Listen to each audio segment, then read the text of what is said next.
Good evening all. जैसे कि आप जानते हैं, आज मैं टॉपिक आपके लिए लेकर आया हूँ नदी घाटी परियोजनाएं। ठीक है, नदी घाटी परियोजनाएं क्या होती हैं कि जैसे कोई नदी है, उस पे हम विद्युत के लिए, कृषि के लिए बांध बनाकर, ठीक है, जल को रोकना और जल के रोकने के बाद वहाँ से बिजली उत्पादन या कृषि के लिए जल का उपयोग, ये सब एक परियोजनाएं नदी घाटी परियोजनाएं कहलाती हैं। तो आज हम जो उत्तर प्रदेश की सबसे फेमस और यहाँ से अधिकांश पूछे जाने वाली परियोजना के बारे में आज चर्चा करेंगे। तो सबसे पहले मैं बात करता हूँ गोविंद बल्लभ पंत सागर। ठीक है, जैसे कि आप जानते हैं गोविंद बल्लभ पंत सागर का नाम आपने सुना ही होगा। ठीक है, ये क्या है? गोविंद बल्लभ पंत सागर परियोजना रिहंद नदी पर है, पिपरी रिहंद परियोजनाएं। और यहाँ पे एक कन्हार बांध है दुबधी कन्हार नदी पर। लेकिन आपको जो याद रखना है वो क्या याद रखना है, आइए देखते हैं। तो सबसे पहले इसमें रिहंद परियोजना, ठीक है, रिहंद परियोजना, अभी मैंने इसके बारे में आपको बताया था ऊपर। इसमें चर्चा करते हैं। तो रिहंद बांध, ठीक है, रिहंद बांध यानी गोविंद बल्लभ पंत सागर सोनभद्र के पीपरी के पहाड़ों के बीच। आपको ये भी याद रखना है कहाँ है, सोनभद्र के पीपरी पहाड़ों के बीच, ठीक है, रिहंद नदी पर। ये याद रखना है रिहंद नदी। अब रिहंद नदी क्या है? एक सोन नदी की सहायक नदी है जो भारत के यूपी और छत्तीसगढ़ में बहती है। ठीक है, और इसका नाम कभी के एग्जाम में पूछ लेता है रेणु या रेणुका। अगर रिहंद परियोजना की बात करें तो 13 जुलाई 1954 में स्टार्ट हुई थी जवाहरलाल नेहरू के द्वारा, लेकिन इसका उद्घाटन 1963 में हुआ गया था। इसका नाम हमारे फर्स्ट सीएम गोविंद बल्लभ पंत, ठीक है, उनके नाम पर रखा गया था। ठीक है, पूरी रिहंद परियोजनाएं यहाँ से, अगर इसके अंदर से कोई भी किसी भी तरह का क्वेश्चन आएगा तो आप उसको यहाँ से कर दोगे। यह मध्य प्रदेश और यूपी, ठीक है, दो प्रदेशों की सीमा पर है, तो दोनों प्रदेशों के द्वारा चलाई गई होगी। तो एक झील भी है यहाँ पर, जो यही एक झील है बांध। तो यहाँ एक सबसे बड़ी कृत्रिम झील है जो हमारे पूरे भारत की सबसे बड़ी है। ठीक है, इसकी अगर लंबाई की बात करूँ मैं तो 30x15 यानी 30 किलोमीटर है इसकी लंबाई और 15 किलोमीटर है चौड़ाई। आपको ये ध्यान रखना है। ठीक है, उसके बाद इसमें अब देखो नंबर 2 पे चलते हैं। ठीक है, यानी मेजा जलाशय बांध बेलन नदी पर। सिर्फ इतना याद करना है आपको, ज़्यादा डीपली नहीं जाना है। जो मेन है मैं उसके बारे में बताऊंगा, जो जहाँ से अधिकांश क्वेश्चन आते हैं। वैसे ये भी है मूसाखांद बांध यूपी और बिहार की संयुक्त परियोजना है कर्मनासा नदी पर।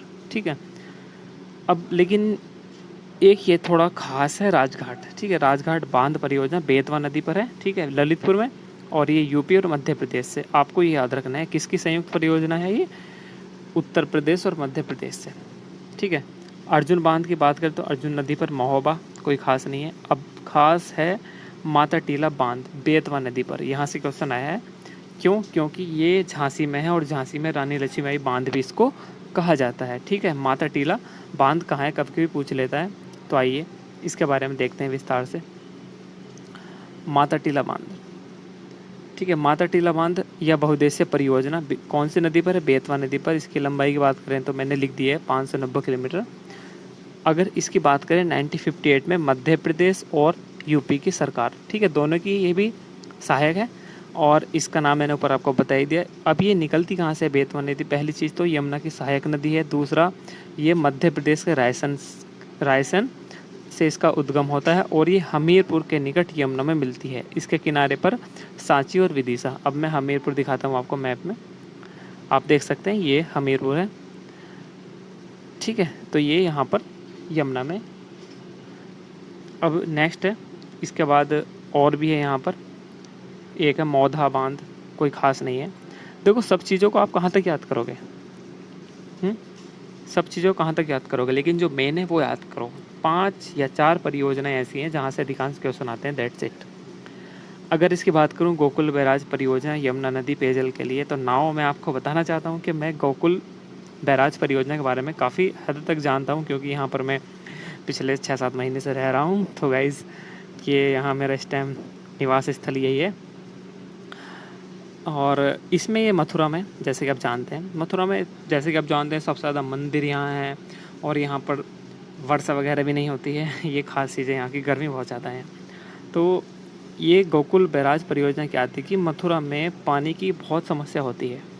ठीक है। पानी यहाँ पर पीने का पानी स्वच्छ नहीं होता, यहाँ तक कि अगर यहाँ का पानी अगर यहाँ के पानी से आप नहाए भी तो आपके बालों में प्रॉब्लम आ जाएगी, तो वगैरह से वगैरह। इसी वजह से पीने का पानी यानी पेयजल की स्वच्छता के लिए या पेयजल उपलब्ध कराने के लिए गोकुल बैराज परियोजना यहाँ चलाई गई थी, ठीक है। उसके बाद मैं बात करूँ, नेक्स्ट है हमारा रामगंगा परियोजना। बहुत खास है, यहाँ से क्वेश्चंस आते हैं क्योंकि ये अपना ज़िला है बिजनौर, भी ज़िला मैंने आपको बता दिया आज। तो ये हमारे ज़िला बिजनौर की है रामगंगा परियोजना, ठीक है। धामपुर में रामगंगा नदी पर ये रही रामगंगा काठी बांध।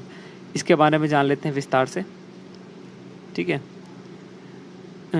रामगंगा, चलो मैं यहीं बता देता हूँ इसके बारे में, मैंने इसको लिखा नहीं है, ठीक है। अब इसमें मेन चीज़ है कि मैप के द्वारा आप देखिए कि ये परियोजना है रामगंगा नदी। चलो रामगंगा नदी के बारे में देख लेते हैं। तो ये बिजनौर, ठीक है, जब बिजनौर में एंटर करती है यूपी में, तो मैंने देखो इससे बिल्कुल बनाया हुआ है, आप देख सकते हैं यहाँ पर, ठीक है। बिजनौर से मुरादाबाद, रामपुर, फिर बरेली, बदायूं, शाहजहाँपुर, हरदोई के बाद कन्नौज में जाकर इसका विलय गंगा नदी में हो जाता है। गॉट इट, ठीक है। चलो नेक्स्ट चलते हैं। इसके बाद शारदा जल विद्युत परियोजना, शारदा नदी पर बनवासा। ये भी कुछ खास है, काफ़ी खास है, इसको भी देखते हैं, ठीक है। ये शारदा जल विद्युत परियोजना, इसके बारे में जान लेते हैं, ठीक है। इस योजना का निर्माण शारदा नहर पर, ठीक है, शारदा नहर पर बनवासा नामक स्थान पर किया गया है। ये कृषि विद्युत के लिए तो फेमस होती हैं, तो आपको मैंने शुरू में बता दिया था। अगर बात करूँ शारदा नहर की, तो यूपी की सबसे लंबी नहर है, 12,368 किलोमीटर। यहाँ से पॉइंट निकल गया, यूपी की सबसे लंबी नहर, ठीक है। देखो मैं पूर्णतः आपको बता रहा हूँ, यानी एक टॉपिक है उसको मैं पूर्णतः क्लियर कर रहा हूँ, मीन्स कि आपको इसके अंदर से क्वेश्चन मिलेंगे, ठीक है। इस नहर पर खटीमा शक्ति केंद्र भी है, खटीमा शक्ति केंद्र भी स्थापित है, याद रखिएगा। इसमें 8 साल बनने में लगा था और ये गोमती नदी के किनारे से निकलती है। अगर बात करें शारदा नदी शारदा नहर के बारे में, तो हम इसको विस्तार से देखते हैं मैप में, ठीक है। इसमें देखो ये पीलीभीत, बरेली, मैंने देखो ये थोड़ा डार्क किया हुआ है। ये जो एरिया है देखो शारदा का, जितना जितना लाइनिंग हो रहा है, ये इस नदी से सिंचाई होती है इसकी, ठीक है। आप इसको देख सकते हैं विस्तार से, ठीक है। ये पूरा हरदोई वगैरह, लखनऊ, उन्नाव, रायबरेली, ये मतलब इसमें ऊपर हो गया बाराबंकी, रायबरेली, फिर सुल्तानपुर, फिर प्रतापगढ़, और प्रतापगढ़ से नीचे ये प्रयागराज के बाद यहाँ पर जाकर कौन सी नदी में विलय हो जाती है, अपनी गंगा। ओके, ये आपको याद रखना है, ठीक है। और इसके बाद है हमारे लास्ट है गंडक परियोजना, काफ़ी खास है, ठीक है। अब ये क्या है, नेपाल और यूपी, यानी पहली ऐसी योजना है जो किसी प्रदेश के साथ साथ देश की है, ठीक है। बाकी तो 2 प्रदेश की हुआ करती थी, लेकिन ये है गंडक, नेपाल यानी देश, और हमारा यूपी प्रदेश, देश और प्रदेश से। इसके बारे में जान लेते हैं। गंडक परियोजनाएं, इसमें ये बिहार और यूपी 1961, नेपाल को भी लाभ मिलता है इससे कि इसमें इसको 2 डिवीज़न में बांट दीजिएगा, एक सारण और एक पश्चिमी गंडक, ठीक है। बात करूं सारण, तो ये हमने कुछ नेपाल के, बिहार के जो आसपास के एरिया हैं उसमें, जैसे कि इसमें बता देता हूं मैं आपको, ठीक है। ये हमारा नेपाल ऊपर की साइड, और यहाँ पर ये महाराजगंज, कुशीनगर, गोरखपुर और देवरिया, इन चारों में ये परियोजना से लाभान्वित जिले हैं, ठीक है। ये आपको याद रखना है। वीडियोज़ काफ़ी लंबी हो जाती है, मैं थोड़ा डिटेल में बताता हूँ। तो गाइस ये 4 से 5 हैं, इसे ही मेनली आपको याद करना है। इसके अलावा आपको कोई सी भी ज़्यादा देखने की ज़रूरत नहीं है, यहाँ से क्वेश्चन आ जाते हैं। तो गाइस मिलते हैं नेक्स्ट वीडियो में। और हाँ गाइस, आपको बता दूँ, ये वीडियो मैंने स्पेशली एक अपने स्टूडेंट हैं, उनका कमेंट आया था, उनको थोड़ा डिटेल में चाहिए था किस चीज़ के बारे में। तो डिटेल में मैं ऑलरेडी पढ़ाता हूँ, लेकिन ये खास उनके लिए है, तो ये अच्छे से इसको देखिएगा। अगर पसंद आई, तो अगर आपको किसी भी तरह की कोई प्रॉब्लम है या किसी भी तरह की कोई वीडियो चाहिए, तो आप कमेंट बॉक्स में लिखकर बता सकते हैं, ठीक है। और मिलते हैं नेक्स्ट वीडियो में। आप सभी का बहुत बहुत धन्यवाद, थैंक यू।